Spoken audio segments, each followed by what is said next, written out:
Bienvenue dans cette nouvelle édition de Vox Live où nous revenons aujourd'hui sur un événement marquant de l'histoire récente du Gabon, la chute d'Ali Bongo Ondimba. Il y a un an, le 30 août 2023, un coup d'État militaire mettait fin à 14 ans de règne d'Ali Bongo, lui-même successeur de son père Omar Bongo, qui avait dirigé le pays pendant plus de 40 ans. Cette transition a tourné une page de l'histoire gabonaise marquée par plus de 5 décennies de domination par la famille Bongo. Mais un an plus tard, comment comprendre cette chute? Quelles étaient les causes profondes et quels sont les impacts sur le Gabon?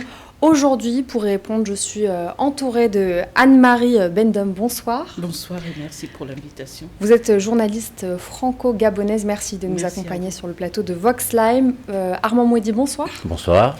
Vous êtes ingénieur en développement entrepreneurial et vous êtes vice-président chargé de la coordination générale et de la promotion des investissements au sein du parti de l'unité de la régénération. Exactement. Pour être tout à fait complète. Merci. Et enfin, sur le plateau, nous avons le plaisir de recevoir Frédéric Tchoungui. Bonsoir. Bonsoir, merci de me recevoir. Vous êtes analyste politique. Alors, pour revenir un petit peu sur l'actualité récente, vous avez forcément dû entendre cette déclaration. Donc, dans une lettre ouverte ces derniers jours adressée au Gabonais, l'ex-président Ali Bongo, il s'est dit conscient de l'insuffisance de sa politique lors de ses différents mandats. Je me tourne vers vous. Est-ce que c'est un aveu d'échec? Qu'est-ce qu'on peut dire de cette déclaration?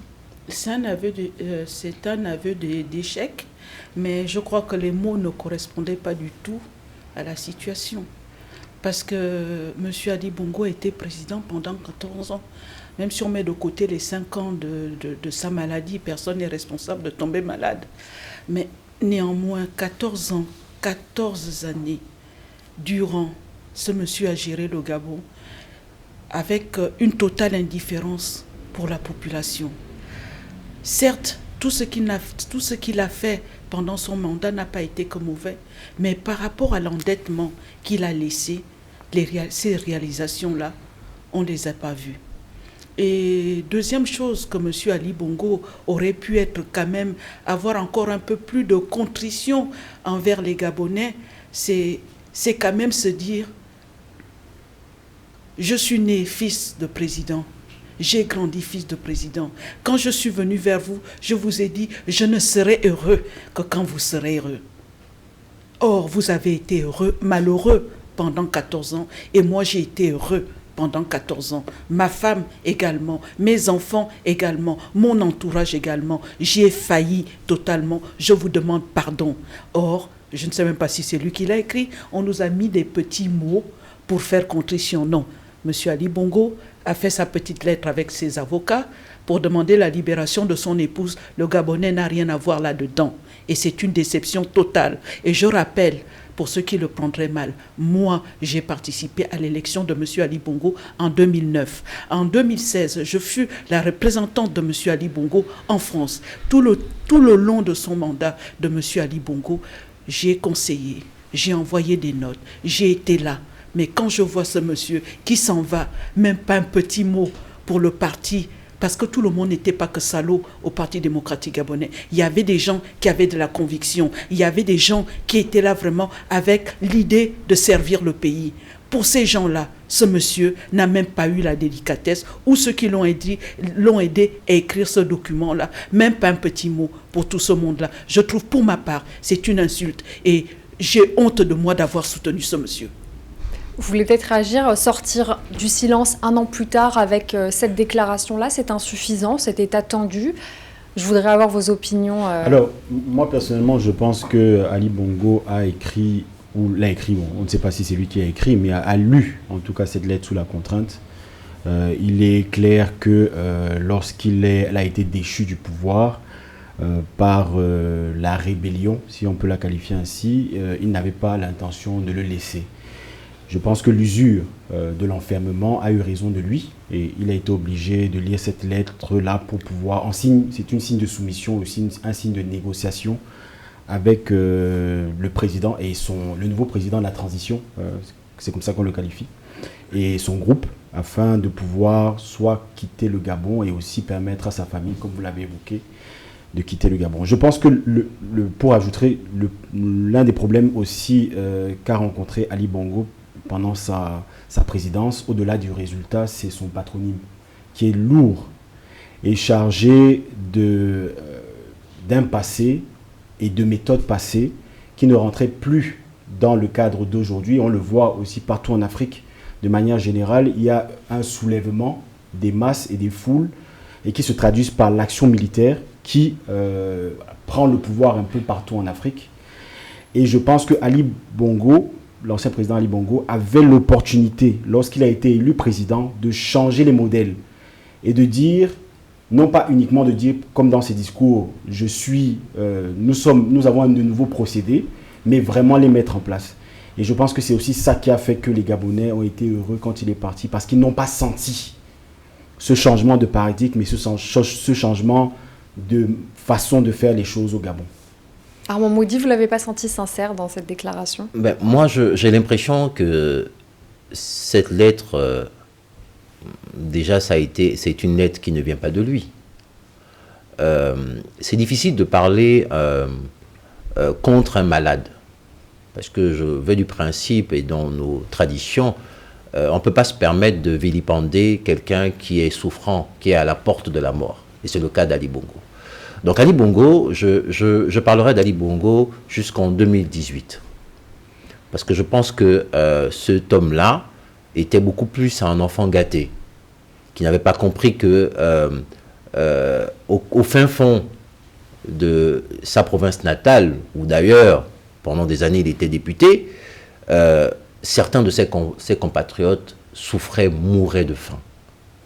Et quand il a pris le pouvoir, avec d'ailleurs un programme de société qui était extraordinaire. Moi, je dis toujours aux gens, il faut faire attention sur ce que les gens disent. C'est mieux ce que les gens font. C'est important, en fait, de faire une analyse, pas sur ce que les gens ont dit. Parce que malheureusement, chez nous au Gabon et en général dans le monde, on vous demande qu'est-ce que vous proposez. Sauf que ce que l'on propose et ce qu'on va faire, des fois il y a un fossé. Donc je reste sur un individu qui pour moi n'avait pas en fait l'approche de la responsabilité qui était de diriger un pays. Le Gabon, c'est pas... Il était l'héritier du nom Bongo comme l'évoquait Frédéric Tchungui à l'instant. Il était héritier. Et il n'avait pas l'analogie du problème. Il connaissait certainement, parce qu'il avait des conseillers, des multiples conseillers, qui pouvaient venir lui donner un certain nombre des informations, des analyses, mais la réalité, il ne la connaissait pas. Même même il faisait, parce qu'il avait souvent l'habitude d'aller manger, chez nous on appelle des coupés. C'est une viande en fait découpée. Il avait l'habitude d'aller pour montrer qu'il était proche de la population. Sauf que comme celui qui l'a remplacé, c'est des illusionnistes, ils ne connaissent pas la réalité, on se retrouve là en fait. Donc je vais éviter de parler de lui dans ce sens-là, parce que je considère que Ali Bongo, de 2018 à maintenant, c'est quelqu'un qui est malade. On va essayer de comprendre sur ce plateau les causes justement de ce départ qui n'était pas forcément voulu, qui n'a pas, comme vous l'avez évoqué Frédéric Tchungui, il a peut-être laissé indifférent une partie de la population gabonaise d'une certaine façon. Selon vous, Anne-Marie Bendom, est-ce que ce départ, cette éviction, c'est le fruit d'une lassitude de la population seulement? Enfin, quelle est justement la cause qui a le plus prédominé? La cause qui a le plus prédominé, c'est on en a marre. On en a marre. Parce que le problème d'Ali Bongo, mon compatriote dit qu'on ne critique pas les malades, mais le malade a voulu se présenter aux élections, c'est qu'il n'était plus malade. Et je rappelle à mon cher compatriote qu'il y a eu 3 médecins qui nous ont confirmé qu'il était en bonne santé et qu'il pouvait se présenter aux élections. Donc moi je veux parler du malade. Quand on se lève un matin pour diriger un pays, c'est-à-dire qu'on a les capacités de le faire. Si M. Ali Bongo, à la mort de son père, qui s'est battu avec sa propre sœur pour diriger le Gabon, s'il a eu l'idée, l'ambition de vouloir diriger un pays, c'est qu'il s'est senti capable. Mais s'il a été capable ensuite d'assumer sa fonction, il n'y a pas d'excuse pour ça. Je n'excuse pas. Il n'y a pas d'excuse. Et aujourd'hui, on ne va pas l'excuser qu'il soit malade. Parce que quand il nous volait, quand il volait l'argent du contribuable gabonais, quand il laissait faire son épouse, quand il laissait faire tout son entourage, le mal d'Ali Bongo n'est pas né du 24 octobre 2018. Vous savez, le problème d'Ali Bongo, et ça il faut le dire clairement, et Oligui Nguema, ils vont faire bientôt les frais, c'est le système. Vous savez, au Gabon, c'est vraiment systémique. Hein, la corruption, le népotisme, c'est systémique, ce n'est pas un individu. C'est vraiment un système. Et malheureusement, et d'ailleurs, pour revenir dessus, quand il a pris le pouvoir en 2009, il a voulu effacer, en fait, il avait fait un audit de la fonction publique, parce qu'il y avait des morts qui étaient payés, qui continuaient à être payés, et donc à un moment, il s'est dit, mais c'est quoi cette histoire où on a plus de personnes à la fonction publique dans les papiers que physiquement. Mais il s'est rendu compte que malgré le fait qu'il voulait le faire, il y avait des barrières. J'en citerai, je cite pour cela un ancien Premier ministre, c'est Guindon, qui lors de l'horizon funèbre d'Omar Bongo parlait des nœuds. Le Gabon, c'est des nœuds. Vous enlevez un, il y a un qui se forme. Et Ali Bongo, malheureusement, il est tombé sur ça. Mais quand vous n'avez pas le don, parce que je parle toujours d'une question de don, d'aptitude à gérer un pays, vous tombez comme est tombé Ali et comme tombera Oligui Nguema. Frédéric, c'est seulement un héritage ? Je pense que le clientélisme dont vous faites état et le népotisme est indéniable. Et c'est le grand mal de beaucoup d'États africains. Ce n'est pas qu'un mal gabonais, c'est un mal des pays africains, même ici, hein, d'un peu partout, de tous les systèmes politiques. Je pense personnellement, pour avoir analysé la politique d'Ali Bongo, qu'il avait réellement l'envie de changer les choses. Moi, je le pense. Je pense qu'il venait avec une nouvelle manière de voir les choses et voulait imposer un nouveau style. Le gros problème, c'est, comme vous l'avez évoqué, c'est qu'il est tombé, vous tombez en général sur des murs. Et il y a des institutions qui sont là et des maillons qui sont là depuis très très longtemps et qui ont du mal à être brisés. Ça, il faut le dire. Et dans toutes les républiques, c'est le cas. Et je pense que Ali Bongo s'est heurté à ça. Maintenant, peut-être, il n'est pas allé aussi loin qu'il aurait dû aller. C'est-à-dire, il n'est pas vraiment allé à contre-courant. Il s'est dit, c'est compliqué, je ne peux pas le faire. Mais au moins, on a vu, c'est-à-dire par son discours, effectivement, le discours ne veut rien dire en politique, il faut les actes. Mais je sens qu'il y avait quand même un changement de style lorsqu'il a pris le pouvoir en 2009, qui ne s'est pas traduit dans son exercice. L'avenir, oh non, l'avenir en confiance, j'ai travaillé dans l'avenir en confiance. Donc je sais exactement de ce que je parle. Et j'ai travaillé avec Ali sous Mexan à Combessi, j'ai un peu vu le parcours. Le président Ali Bongo, à un moment, a été très content, un peu comme l'est aujourd'hui M. Oligui, dans « je suis président, je peux tout, ça va très bien ». Quand M. Ali Bongo prend le pouvoir, il y avait pas Olam. Sous Omar Bongo, on avait la société Olam qui était une petite entreprise forestière. Quelqu'un a dit à M. Ali Bongo de monter l'agence gabonaise des grands travaux et dans l'agence gabonaise des grands travaux de s'accaparer de tous les budgets. Les ministres faisaient voter à l'Assemblée nationale des budgets, mais les budgets là, allaient directement à l'agence nationale des grands travaux. Quand Ali Bongo arrive au pouvoir, certes il est fils de chef d'État, certes il a le fameux patronyme qui lui permet lui d'avoir accès à tout et qui ne donne pas, et ceux qui ne l'ont pas ne s'appellent pas Bongo, ben ils peuvent se gratter la tête, ça arrivera. Mais quand M. Ali Bongo arrive au pouvoir, il n'a pas d'avion. Sylvia Bongo Ondimba a appris à sortir une carte de crédit pour payer 1 million en vêtements avec la carte du Trésor public. Ça aussi, c'est malheureux, ça. Personnellement, je peux comprendre, excusez-moi, je peux comprendre les faits que vous énoncez. Moi, je me base d'un point de vue du système. Et je pense que c'est très important de comprendre le système lorsqu'on analyse la politique d'un chef d'État. On ne peut pas, bien entendu, il y aura des choses qui ne sont pas bonnes, comme ce que vous avez évoqué, Mais on se rend compte, comme je l'ai dit, et comme vous l'avez aussi dit, vous l'avez très bien évoqué, il y a des nœuds dans la société. C'est pour ça que je pense que lorsqu'on est un homme politique et qu'on vient avec de nouvelles manières de faire, il vaudrait mieux casser l'ensemble du système si cela est faisable et repartir sur quelque chose de nouveau.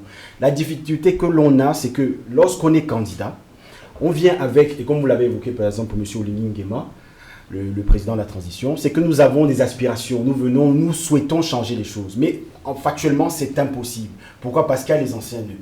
C'est pour ça que lorsque j'interviens ici, ce que moi je préconise toujours, c'est que lorsqu'un nouveau chef d'État veut en finir avec un système, il doit démanteler le système de la base. Exactement. Et le problème d'Ali Bongo, c'est son patronyme. C'est qu'il était obligé d'être dans une continuité. Est-ce qu'il l'était ne devait pas, attendez, je finis juste. S'il n'était pas dans cette continuité, il devait briser, donc, à la base, tout ce qui a été fait. Et je pense aussi, d'une part, renoncer à la présidence en 2009 et ne pas se présenter et laisser quelqu'un d'autre le faire. Parce qu'il savait qu'il n'allait pas pouvoir changer les choses. Armand Vous savez, j'ai évoqué tout à l'heure le système. Quand le système vous prend, vous n'êtes qu'une marionnette. Ça veut dire que vous décidez en public, mais en aparté, c'est le système qui décide. Le cas des agences. Les agences ont été... Je vais parler avec beaucoup de prudence. Les agences, quand elles ont été mises au Gabon, c'était pour contrer les barrières, sinon les lourdeurs de l'administration. Parce que chez nous, au Gabon et comme beaucoup d'autres pays, l'administration est responsable en fait de la lenteur de l'économie.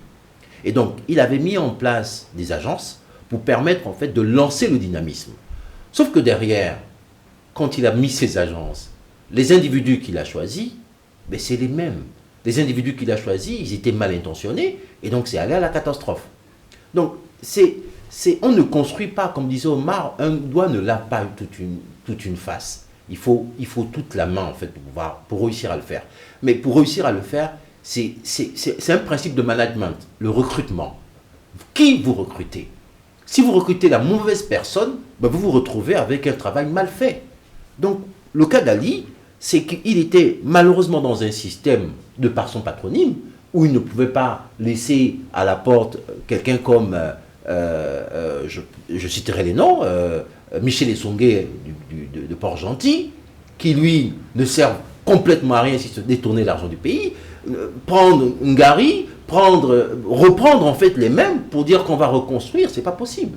Il fallait faire un tabula rasa pour essayer d'aller sur quelque chose de nouveau.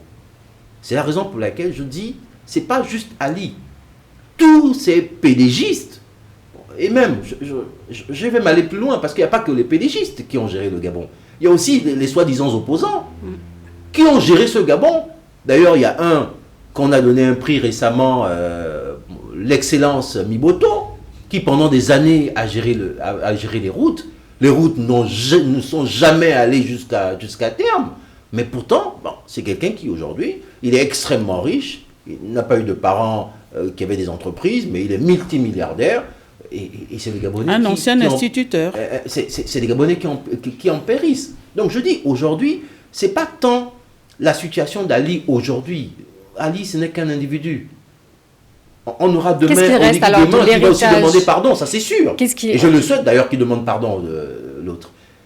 Parce que l'idée, c'est pas qu'on se détruise, mais qu'on prenne conscience quand il est temps et qu'on avance. Mais on garde quand même un héritage de plus de 50 ans de l'ère Bongo. Qu'est-ce qu'il en reste aujourd'hui?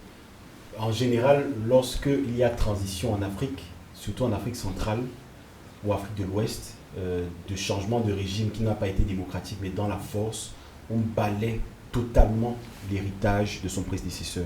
Vous savez, dans les familles, dans l'idéologie de manière globale, lorsqu'un nouveau chef émerge, pour qu'il puisse dominer de manière efficace et efficiente, il faut qu'il coupe la tête totale de l'ancien, surtout quand celui-là ne lui a pas donné le pouvoir. Et je pense aujourd'hui que lorsque le président de la transition sera élu en 2025, je le pense, de par la façon dont les choses sont en train de s'enchaîner, je l'ai dit ici, je pense qu'il fera en sorte de balayer totalement l'héritage des Bongo pour pouvoir lui maintenant avoir totalement les mains libres, je l'espère, pour pouvoir donner aux Gabonais un Gabon nouveau. Donc on verra. Bon, pour l'instant, ça n'en prend pas la direction, mais c'est ce que l'on espère. Anne-Marie, je vous voyais réagir. Non, moi je réagis parce que tout ce qu'a fait Ali Bongo n'est pas complètement zéro. Il a quand même posé des actes assez positifs pour les Gabonais, pour le peuple gabonais.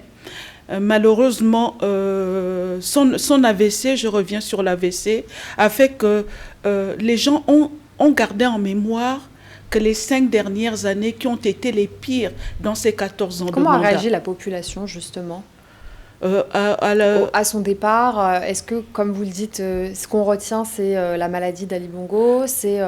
Je pense que... On laisse peut-être finir, excusez-moi, si Anne-Marie. vous me permettez. Je pense qu'il y avait beaucoup de pitié. Vous savez, voir quelqu'un qui s'amusait, vous voyez ses anciennes campagnes, ou laissez-moi bouger, c'est quelqu'un qui sentait un bon vivant, et le voir avec une canne. On était partagé entre de la colère, donc de la situation économique et tout, et la pitié de voir un homme qui descend. Donc, on avait ce sentiment mitigé. Et effectivement, les 5 dernières années qui ont permis malheureusement d'arriver à la situation du Gabon actuel, c'est la disparition d'Ali pour avoir des Sylvia Bongo, Noureddine, quelques figures là, qui ont emmené le Gabon à la situation qu'on a aujourd'hui. Ali n'était plus en réalité. Il perdait conscience même parfois. Donc il n'était plus dans la décision de la direction du Gabon. Mais on avait par contre Sylvia, on avait Noureddine, on avait d'autres Gabonais, parce que c'est bien beau de mettre Sylvia et quelques son épouse et son fils attendus en prison, mais il y en avait d'autres. Dont Oligui d'ailleurs. Dont Oligui, oui. Parce on va y revenir justement. Oligui Nguema, pour la petite histoire, c'est une situation soit de mépris entre Noureddine et lui qui l'emmène à prendre le pouvoir.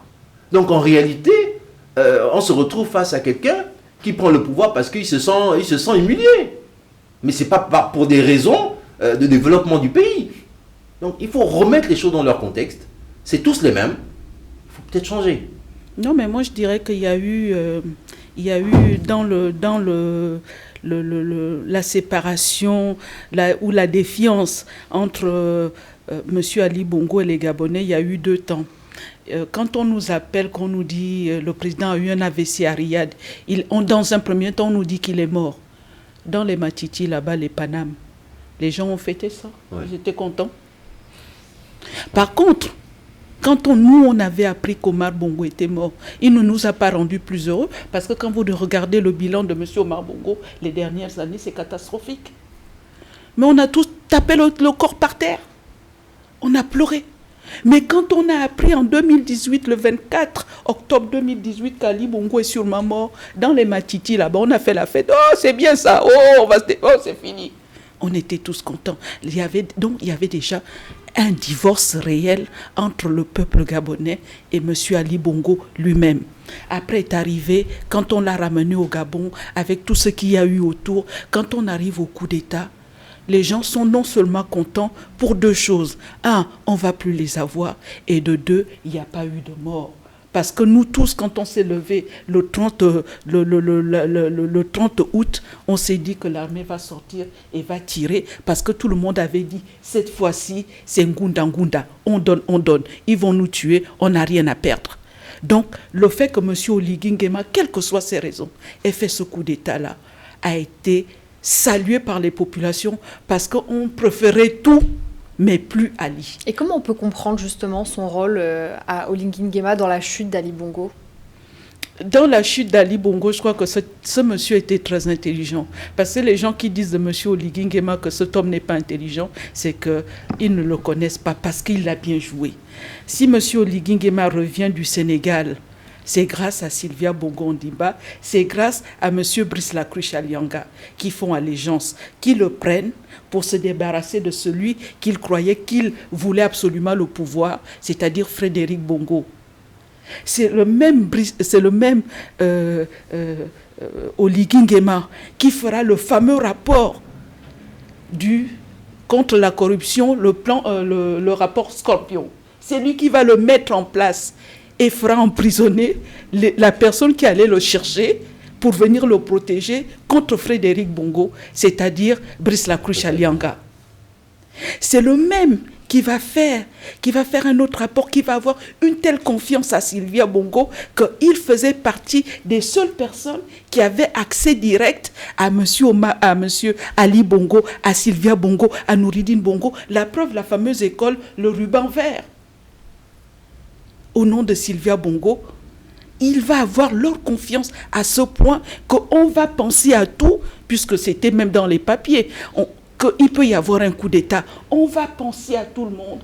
Mais il avait tellement montré son allégeance à Sylvia Bongo qu'on ne pouvait pas croire que M. Oligui Nguema, qui avait dit, parce que aujourd'hui, la fameuse phrase aujourd'hui, fidélité, c'était d'abord c'est Oligui qui a écrit la chanson de la GR, fidélité au président de la République. Fidélité, fidélité, fidélité au président de la République. Le président de la République, c'était qui?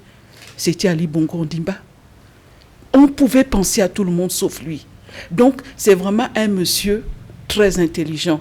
Je crois que dès le Sénégal, quand il a quitté le Sénégal, il avait une autre idée en tête. Et je crois qu'on ne doit pas le sous-estimer. C'est quelqu'un de très intelligent parce qu'avoir la capacité de dissimuler son but final pour pouvoir mettre son plan en exécution, on peut tout dire sauf être bête.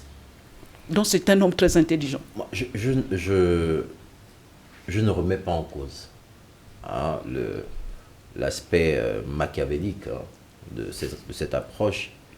D'ailleurs, lui-même se tarde d'utiliser en fait les stratégies machiavéliques pour pouvoir prendre le pouvoir. Mais je reste convaincu, et je parle sans trop de conviction, que cet homme est là par un système. Il n'est pas seul responsable de ce qui se passe, ou de ce qui s'est passé le 30 août. Il y a eu un système qui l'a emmené là. Et comme je dis, je parle sans conviction parce que je n'ai pas les éléments, tous les éléments pour pouvoir étayer ce que je dis. Je pense aussi que cet homme, Ali Bongo, a malheureusement eu, donc depuis 2018, un AVC qui a conduit l'autre à prendre le pouvoir. Et par ailleurs, vous parliez de divorce consommé tout à l'heure. Et donc c'est arrivé à ce moment-là, mais finalement, la lassitude de la population était installée. C'est-à-dire qu'au niveau de cette perception de la population, Ali était mort. D'ailleurs, certains disaient, oh, c'est une momie qui est là, voilà, c'est quelqu'un qu'on a créé de toutes pièces.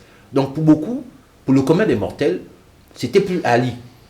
C'était quelqu'un qui était, tôt ou tard, il partira. Et en le voyant avec sa canne, on était partagés. C'est-à-dire de dire, mais comment tu vas insulter encore quelqu'un comme ça? Il va bientôt mourir, comme on dit chez nous. Il va bientôt mourir, donc pas besoin de le pousser, il va se pousser seul. Et donc, la situation était prévisible. Parce que les militaires le voyaient. Les militaires qui l'entouraient, ils savaient qu'ils ne prenaient plus de décision. Donc, c'était un boulevard qui était fait au CTRI de venir et de prendre le pouvoir. Puisque de toutes les façons, mieux que eux, personne n'est armé au Gabon. Si ce n'est de quelques machettes et quelques pioches. Donc voilà, c'est pour dire que Ali Bongo, c'est jusqu'en 2018. Après, c'était le boulevard du CTR.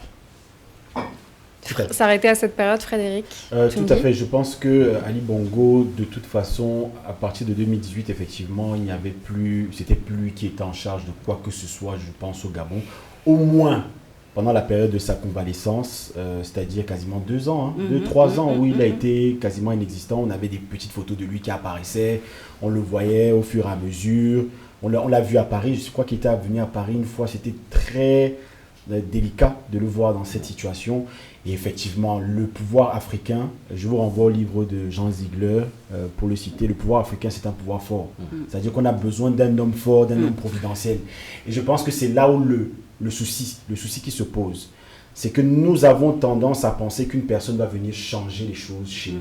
alors que c'est, comme vous l'avez évoqué, c'est un système qu'il faut changer entièrement. Que Ali Bongo parte avec ses intentions et que le président de la transition vienne et qu'il utilise les mêmes rouages, parce qu'en réalité, je pense que c'est changer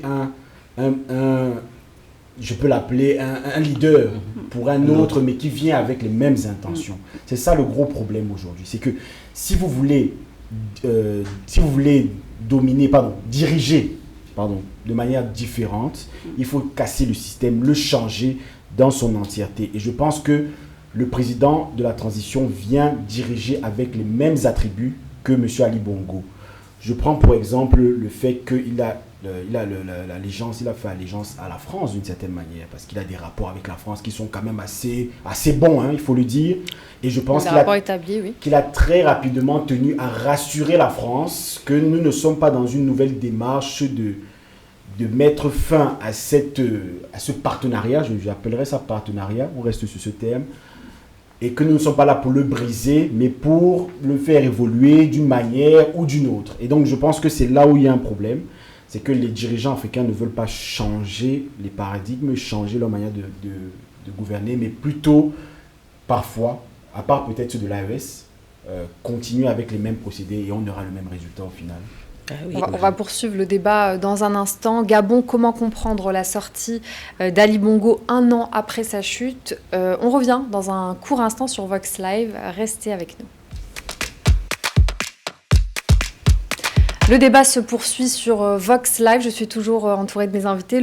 On va continuer justement sur la suite, sur les perspectives d'avenir d'Ali Bongo. Et justement, je me tourne vers vous, Armand Mouedi. Un an après sa chute, est-ce que Ali Bongo il peut toujours avoir une influence et un rôle politique à jouer? Vous savez, Ali Bongo a passé au-delà des 14 ans, voire des 9 ans qu'il a passé au règne du Gabon. C'est quelqu'un qui était là depuis, dans la sphère politique. Donc il a su avoir des amis comme des ennemis. Ce qui fait qu'aujourd'hui, c'est quelqu'un qui compte pour beaucoup de Gabonais. Il y a beaucoup de Gabonais qui, paradoxalement, comptent sur Ali. Il a toujours une base de soutien. Il a toujours une source qui compte sur lui. J'ai envie de dire, même dans la sphère oliguiste, il y a des gens qui admirent Ali. Donc il est conscient de ça. Et en faisant ce qu'il a, en griffe prétendu, fait, le fait de dire ce qu'il a pu dire, il a plus ou moins rassuré ses anciens amis que mon rôle, ce serait d'être le stabilisateur, le médiateur. En d'autres termes, hein, pour certains, c'est un peu l'impression qu'on a. Parce qu'il sait, il est conscient qu'il y a des gens qui sont là parce qu'il les a donné une chance. Omar disait en son temps que je peux faire d'un chien un roi et d'un roi un chien. Il y en a qui étaient des chiens, passez-moi l'expression, et qui sont devenus des rois. Et ces rois-là, ces roitelets-là, ils le disent toujours merci. Même notre très cher Oligui Nguema fait partie de ceux-là qui, malgré tout, le soutiennent. Et pour autant, on ne peut pas nier son état de santé. Est-ce que dans ces conditions-là, il n'est pas complètement écarté du jeu politique? Juste pour rebondir sur la question de base, c'est-à-dire est-ce que M. Ali Bongo peut encore avoir une influence politique? L'histoire nous a montré qu'un politicien ne disparaît que quand il meurt. C'est à ce moment-là que son influence s'arrête totalement. Je peux vous prendre le cas, par exemple, de la France. Par exemple avec François Hollande qui revient petit à petit, on le pensait mort en 2012, même si ce n'est pas forcément un exemple pertinent. Mais on voit quand même qu'en 2012, il était totalement éteint. Aujourd'hui, il n'est pas affaibli physiquement. Oui, mais aujourd'hui, il est dans les rênes du pouvoir, entre guillemets. Il a plus ou moins des accointances avec le pouvoir. Lorsqu'un homme politique est toujours vivant, il le représente, comme vous l'avez dit, il représente quelque chose. Il a représenté le pouvoir avant. Et c'est pour ça qu'en général, lorsque vous voyez, par exemple, je veux prendre le président Mobutu, pour exemple, qui est parti en 97, il n'a pas mis long, il est mort après 6 mois, et on l'a chassé totalement du pays, on l'a envoyé très loin, parce que ce sont des personnes qui ont des auras de manière naturelle, de par la fonction qu'ils ont occupée, et de par les aspirations et la crainte aussi qu'ils ont à un moment donné transmis ou bien fait passer à des personnes ou à d'autres personnes. Et de ce fait, des personnes se sentent toujours d'une manière ou d'une autre liées à eux, ou bien dans un culte, parfois même de la personnalité. On peut aller jusque-là. Et donc c'est pour ça que moi je pense qu'aujourd'hui on ne devrait pas enterrer Ali Bongo. Certes, il est diminué physiquement, mais on voit quand même qu'il est différent de 2021. Aujourd'hui, il s'est exprimé. Aujourd'hui, il s'exprime, depuis au moins 2-3 ans. Et vous avez vu la fameuse vidéo lorsqu'il était détenu dans sa maison ou autre, où il a demandé à ses amis d'intervenir. Bon, malheureusement, ils n'ont pas pu le faire. Mais je pense que lorsqu'un homme politique est toujours vivant, il y a la possibilité d'un retour. Ça, il faut être clair dessus. Anne-Marie Bendem, son aura, sa viabilité, est-ce que c'est suffisant? moi je veux dire ceci parce que je fais partie de la maison, donc c'est pas la journaliste qui parle. Quand M. Ali Bongo a eu l'AVC à Riyad et qu'on a appris par la suite quand il a été évacué au Maroc, non, c'est vraiment difficile. Les gens se sont réunis. Certains ont demandé qu'il fallait le destituer. Et je peux vous dire que ceux qui tiennent vraiment ce pouvoir gabonais-là, beaucoup ont dit on ne peut pas faire ça au fils d'Omar Bongo. On va attendre que lui-même donne sa démission. Donc à partir de là, Ali Bongo restera dans l'histoire, aura toujours une influence, mais pas parce que c'est Ali Bongo, mais parce que son père est resté 41 ans et que la plupart, presque le plus grand nombre, les 90% des personnes qui tiennent le Gabon ont eu plus ou moins affaire au Omar Bongo et ont bénéficié de ces bonnes dispositions envers eux, et que ces gens-là, on a une reconnaissance. Et c'est aussi dans notre tradition, la personne qui t'a fait du bien, tu ne dois pas faire du mal à son enfant. Moi, en 2022, j'avais demandé au président que nous, on a besoin de vous. Nous, on vous aime. Nous, quel que soit ce que vous faites, prenez le temps, allez vous reposer.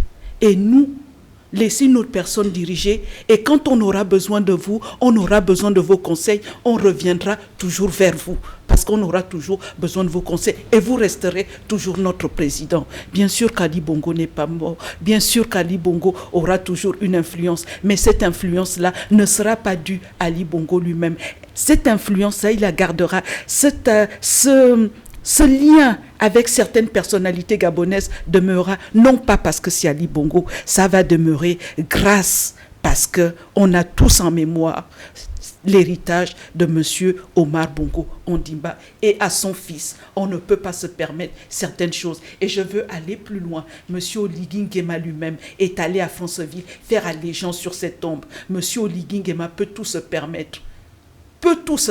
Est-ce qu'on peut s'attendre à une collaboration future, peut-être un retour sur le devant de la scène? Parce qu'on parle à l'instant d'influence d'Ali Bongo, on sait que l'influence, ça peut se faire de différentes façons. Est-ce qu'un retour concret sur la scène politique, peut-être aux côtés de Oligui Nguema, c'est envisageable? Mais à partir du moment où vous avez une sphère dédiée pour ce que vous faites, notamment dans le cas d'Ali, cette éventualité n'est pas à exclure. Hein. Qui soit médiateur, qui vienne à côté, ça c'est possible. Vous savez, on dit chez nous que l'expérience du discours est différente du discours de l'expérience. Ali Bongo, malgré tout, il a l'expérience du terrain. Donc, malgré les devoirs qui sont les siens, ou qu'il a eu, il a quand même des informations, il a quand même une base qui peut servir au futur président de la République. Ça peut ne pas être Oligui Nguema, ça peut être quelqu'un d'autre. Il aura besoin de cette expérience pour pouvoir construire un Gabon différent. Pardonnez-moi, et moi je suis totalement en désaccord avec ce que vous venez de dire, parce que je pense sincèrement que M. Oligui Nguema, dans sa démarche, et on le voit, c'est-à-dire, ce n'est pas, là on ne parle pas d'analyse d'un futur possible, on parle du temps présent factuel. Qu'est-ce qui se passe aujourd'hui lorsqu'on analyse les choses? On voit que M. Ali Bongo a été enfermé pendant 1 an dans un endroit où il n'a pas eu la possibilité réellement de jouir de ses droits civiques, il faut le dire. Et si jamais M. Oligui Nguema était dans une démarche de pouvoir joindre M. Ali Bongo et de l'inclure dans sa politique, je pense qu'il aurait fait les choses différemment. Moi, j'analyse cette situation-là. Maintenant, je vais me passer d'un point de vue empirique. Lorsqu'un chef, et je le rabâche encore, lorsqu'un chef prend le pouvoir chez nous en Afrique, il ne s'encombre pas de ses prédécesseurs, surtout lorsque ce n'est pas son prédécesseur qui lui a donné ce pouvoir. Et même, quand bien même c'est ce prédécesseur qui lui a dit « Ok, je te donne le pouvoir pour un temps, je reviens après parce que j'ai peut-être des déboires de santé. » Je peux prendre le cas, par exemple, du Cameroun, parce que je suis camerounais, où il y a eu cette passation entre Ahidjo et Biya pour des raisons de santé de monsieur, l'ancien président Ahidjo, qui devait normalement revenir au pouvoir. Qui devait aller se faire soigner parce qu'il pensait qu'il était gravement malade. Il s'est rendu compte qu'il n'était pas malade, il a voulu revenir prendre le pouvoir, ça ne s'est pas passé comme ça. Donc je pense, pour conclure mon propos, que M. Oligui Nguema ne s'encombrera pas d'Ali Bongo. Parce qu'en réalité, aujourd'hui, Ali Bongo n'est pas une plus-value. C'est un monsieur qui a été président pendant 14 ans. Mais concrètement, qu'est-ce qu'il va apporter à Oligui Nguema que Oligui Nguema ne sait pas déjà? Des relations peut-être, on parlait des relations avec la France ou avec d'autres puissances étrangères. Est-ce que l'héritage, cet héritage-là, si on parle de politique internationale, c'est pas quelque chose dont il peut profiter? En fait, moi je pense que faut être réaliste. On a dit tout à l'heure que pour qu'un homme politique disparaisse totalement, il faudrait qu'il soit mort. Le cas d'Ali Bongo Ondimba et le cas de d'autres présidents de la République de la sous-région, tant qu'ils sont vivants, il reste des personnes capables de donner leurs avis. Chez nous en Afrique, qu'on le veuille ou pas, l'ancien du village a toujours un mot à dire sur une trajectoire. Et le cas singulier du Gabon je ne prédis pas, mais je dis juste que pour faire les choses convenablement, puisque de toutes les façons, en ce qui nous concerne le Gabon, Oligui Nguema, il est en train de construire avec les gens d'Ali. Ça voudrait dire que même s'il ne fait pas parler, donc même s'il ne fait pas parler Ali directement, il fait parler Ali par voie d'eux. Donc, il a déjà montré en fait cette capacité à travailler avec Ali au final. C'est juste la personne d'Ali qu'on n'a pas à côté de lui, qu'on ne voit pas. Mais les gens qui travaillent avec lui, certains sont des fidèles d'Ali Bongo, qu'on le veuille ou pas. Donc moi je pense que il faudrait Ali Bongo vivrait à travers l'entourage proche on est en marketing. Ça veut dire que ce que nous vivons aujourd'hui au Gabon, c'est du marketing. Et dans le principe, on voudrait retirer de l'image ce qui peut nous ternir. Mais par contre, dans ce qu'on fait en dessous, on utilise le même système. On utilise les mêmes personnes. Donc, qui dit peut-être qu'il appelle souvent, parce que personne ne sait. Vous et moi, le commun des mortels, je ne sais pas où, ne sait pas s'il appelle Ali pour dire, mais est-ce que tu connais tel chef d'État? Parce que je veux aller dans telle direction. Donc, Ali, tant qu'il n'est pas mort, il reste une ressource pour le président Postiche. Moi, pour ma part, je crois qu'il ne faut pas rêver non plus. Monsieur Oligui Nguema accepte tous ceux qui ont collaboré avec Omar Bongo et qui n'étaient pas des enfants de cœur, des bons petits tripatouilleurs, des bons petits voleurs, tout ce beau monde-là, il les a acceptés. Ils mangent tous maintenant dans sa main. Dans le cas d'Ali Bongo, je crois que c'est pour ça que la fameuse lettre qu'il a écrite est toujours dans sa même logique. Et comme il avait dit dès le départ, quand il lui avait demandé de quitter le Gabon, il a dit qu'il ne partirait qu'avec son fils et sa femme. Et je crois que pour Oligui Nguema, cette situation ne le dérange pas non plus. Parce qu'il vaut mieux un Ali Bongo loin qu'un Ali Bongo qu'on sait qu'il est là au bord de mer. Donc, dans la logique de la lettre, Monsieur Ali Bongo rappelle tout simplement, revient lui dire, ça fait 1 an que tu es là, tu dois faire sortir mon enfant, tu dois faire sortir mon épouse, parce qu'on t'a quand même aidé, et puis nous on va partir, on va te laisser tranquille.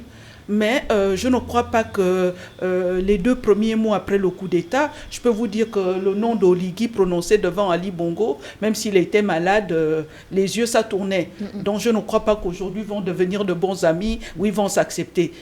Monsieur Ali Bongo Ondimba, la lettre qu'on lui a fait écrire, c'est pour rappeler que ça fait 1 an, ce qu'on a fait n'était pas bon, ok. Mais il faut les libérer et on va partir. C'est un système, c'est une question de système. Vous avez fait état tout à l'heure du fait qu'il est possible, par exemple, que M. Oligui Nguema ait besoin d'Ali Bongo par rapport au rapport qu'il peut avoir avec la France. C'est ce que vous avez évoqué tout à l'heure.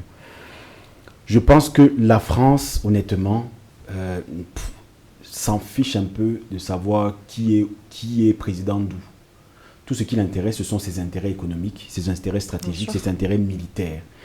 Et lorsque M. Oligui Nguema fait la démarche d'aller vers Macron et de le rassurer que tout va bien se passer pour les Français qui sont au Gabon, on ne va pas en tuer, on ne va pas non plus enlever vos sociétés et les faire partir, directement l'administration française, je parle du ministère des Affaires et des Relations extérieures, va directement se tourner vers Oligui Nguema et avoir des rapports avec lui et s'entretenir avec lui.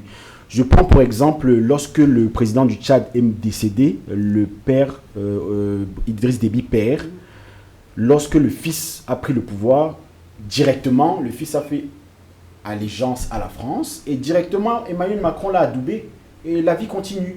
Donc Ali Bongo, moi-même Frédéric Tchoungui ou le président Oligui Nguema, peu importe qui est là au pouvoir, peu importe dans quel pays, je pense que la France, ça ne les intéresse pas. Ce qui les intéresse, c'est leurs intérêts stratégiques. Et juste pour revenir à ce que vous avez dit, que vous avez parlé du fait que peut-être dans sa stratégie. L'endroit où M. Ali Bongo est gardé, peut-être qu'il reçoit des coups de fil de M. Oligui Nguema. Je pense que la nuance qui a été faite par vous, c'est de savoir s'il va être au premier plan, pas si on va l'appeler en off. Voilà. C'est pour ça que je dis, moi je pense, je vous rejoins, au premier plan, il ne sera jamais mis en avant dans quelconque circonstance. Anne-Marie Bendam, je voudrais réagir à l'instant où vous venez de dire que dans la lettre justement que Ali Bongo a lu et a écrite, il parle de ce qu'il a fait de mal. Quel enjeu aujourd'hui il a laissé au gouvernement de transition ? Il a laissé une dette exorbitante que nous devons payer, que moi je vais payer, que je paye, que mes enfants payent, que mes petits-enfants vont payer, que les enfants de mes petits-enfants vont payer. Il a laissé des dettes énormes. Il y a aussi la dette morale envers le peuple qui t'a fait confiance et que tu n'as pas vraiment rempli ton rôle envers lui. Il y a la dette comme ça. Il y a aussi, quand Ali Bongo est là, on dit Sylvia Bongo, Sylvia Bongo, Sylvia Bongo. Mais Ali Bongo s'était coupé de sa propre famille. Même sa propre mère pleurnichait pour le voir. Il a été assez loin. Donc, quand aujourd'hui, il fait une lettre pour appeler, et d'ailleurs une lettre égoïste, parce que je vous rappelle qu'il y a aussi des personnes aujourd'hui qui sont enfermées avec Noureddine Bongo, avec Sylvia Bongo, l'ancien ministre du pétrole, l'homme à tout faire, Yann Goulou. Beaucoup de gens sont enfermés. Il ne fait même pas état d'eux. Donc c'est vraiment son histoire avec Oligui de « moi je veux que les miens soient libérés, après on débarrasse le plancher ». Oligui n'est pas dans les mauvaises dispositions avec tout le monde. Regardez la maman d'Ali Bongo qui avait fait une sortie il y a moins de 6 mois où il avait traité Oligui Nguema, l'avait rappelé, je ne vais pas rappeler ce qu'elle a dit, mais vraiment on était au rang de cabot, lui rappeler que nous on t'a fait, toi tu ne nous as pas fait. Ça n'empêche pas que cette femme est très malade. Oligui Nguema a payé pour qu'elle est évacuée ici en France. Il peut tout accepter sauf la présence de M. Ali Bongo revenir au premier plan. Parce que tout ce qu'il mange aujourd'hui dans sa main vient d'Omar Bongo. On ne peut pas faire allégeance au fils, au successeur du fils. Non, Ali Bongo, cette lettre-là correspond, moi je dirais c'est la petite lettre de rappel et de chantage entre les deux. C'est tout. Mais la preuve, Oligui Nguema n'a pas mis en prison tous ceux qui ont gaspillé le Gabon. Il a même essayé de réhabiliter Madame Marie-Madeleine Boranzo. Il a essayé de réhabiliter le ministre de l'Intérieur qui, en 3 mois, avant les élections, avait fait donner des récépissés de partis politiques. 40 partis politiques ont été proclamés en 3 mois. Pourquoi ? Parce qu'il fallait des manche-voix. Nous, on les appelle comme ça, les manche-voix. Des partis politiques qui n'existent que par récépissé. En 3 mois, on en a eu 40. 40 partis politiques. Vous comprenez que quand M. Oligui m'a dit aux gens, mais vous savez, M. Lambert Mata, c'est quelqu'un de bien, il le dit où? À Franceville. Franceville, c'est le Haut-Ogooué, c'est le fief de la famille Bongo. Voyez bien qu'il vient même défendre Madame Marie-Madeleine Boronzo en disant, Madame Marie-Madeleine Boronzo n'est pas aussi mauvaise que ça. Elle a été aussi bien pour le pays. Tout ça, c'est pour vous dire que Oligui Nguema prend tout le monde, a pris tout le monde, tout le système Bongo. La seule chose qu'il ne va pas accepter, c'est Ali Bongo. Et c'est pour ça qu'Ali Bongo aussi a compris, vous n'allez pas m'accepter, ok, mais moi, je ne pars pas sans ma femme et sans mon fils. À partir de là, on sera tous d'accord. Armand Mouidi, quelle perspective alors pour le pays? Vous savez, avec cet héritage, avec ce nouvel arrivant? Vous savez, je n'irai pas jusqu'à dire que c'est un nouvel arrivant, c'est quelqu'un qui est là depuis. Au poste de présidence de la transition. Au poste de président, oui. Au poste de président, c'est un nouveau. Mais le système reste le même. On a tellement d'exemples, hein, j'en garderai pour ma chapelle, mais quand vous regardez le comportement, les actes que M. Oligui pose, on a l'impression que c'est un Ali Bongo. C'est une figure d'Ali Bongo, parce que, pareil, il n'écoute pas les populations. Quand vous regardez le taux de chômage, il est plus de 40% depuis Ali Bongo. Ça n'a pas empêché que dans la synthèse du plan national de développement, on n'ait pas mis des accents sur ces jeunes-là. Donc, en réalité, on est toujours dans le même système qui pense d'abord à soi et non à la population. Donc, vous voyez, moi, je ne vais pas faire des analyses personnelles, qu'il soit rouge, noir, vert, ce qui fait de sa vie, ça c'est son problème. On s'intéresse aux faits ici. Mais sur les faits, les Gabonais se retrouvent avec un Ali Bongo bis. Je n'irai même pas, et je vais insulter ma mémoire si je dis c'est un Bongo bis, non, un Omar Bongo bis. Non, c'est même à des années-lumière. C'est un Ali Bongo bis qui ne regarde pas les besoins des populations, mais qui fait du marketing. Et d'ailleurs, si Ali Bongo n'est pas à côté de lui, contrairement à tous ces roitelets qu'il a mis avec, c'est parce qu'il veut montrer à la population qu'il est différent. Alors que c'est pas vrai, il n'est pas différent. Les actes qu'il pose viennent simplement étayer le fait que c'est Ali Bongo. Que la volonté qui est la sienne, c'est pas de faire du Gabon un pays développé, c'est pas de faire des Gabonais, malgré tout ce qu'ils chantent. Il faudrait qu'on soit conscient. Que ça soit Ali Bongo qui est aujourd'hui souffrant, que ça soit Oligui Nguema qui représente aujourd'hui la vitalité, c'est les mêmes. Vous êtes d'accord, Frédéric Juste Tinguet? pour réagir, et là je vous rejoins totalement. Je ne sais pas si vous avez vu cette vidéo sur du président de la transition qui va chercher ses enfants à l'école.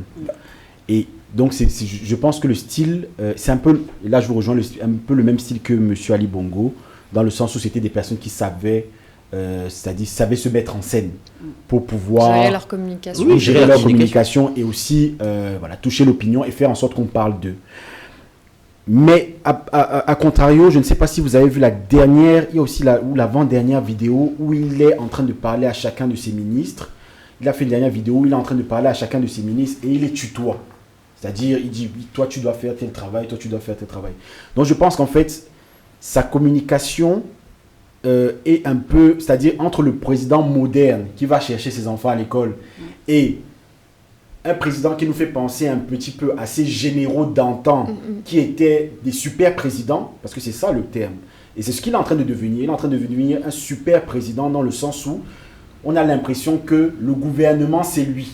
Je suis le gouvernement et c'est moi qui, entre guillemets, je suis responsable de tout. Mais en réalité, je suis aussi responsable de rien. Parce que c'est à vous de mener les choses. D'où le nom du référendum. Donc en fait, on est dans cette situation-là avec lui. C'est-à-dire un double regard par rapport à sa politique, une double manière de fonctionner par rapport à sa communication.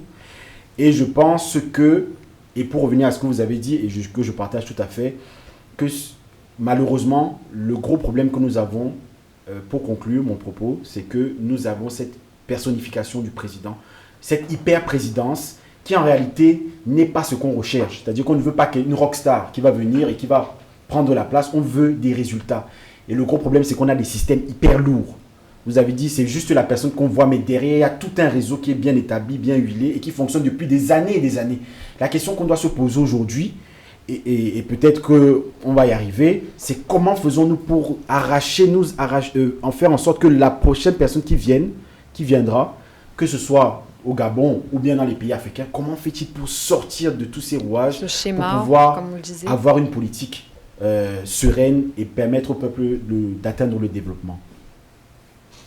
Vous voulez conclure Oui, c'est pas pour conclure, c'est tout simplement pour dire que même dans sa communication, il a pris une personne qui est dans la communication maintenant que pour référence la France.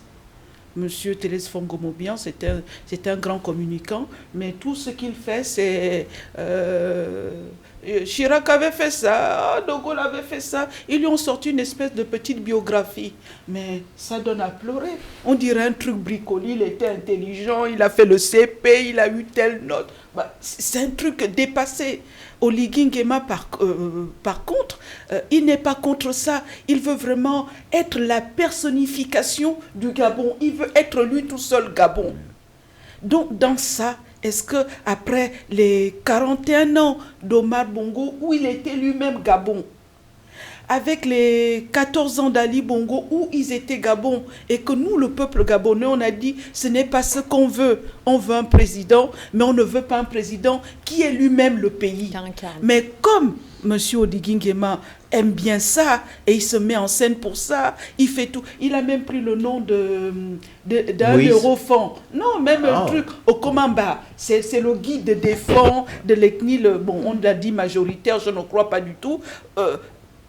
Comme son père est de là-bas, il est ça. C'est mythique.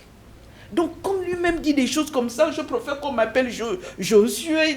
Vous voyez, il est dans tout. Il est dans tout. Il veut ça, mais est-ce que le peuple veut ça? La Constitution, le projet, l'avant-projet de Constitution est tout à fait ça.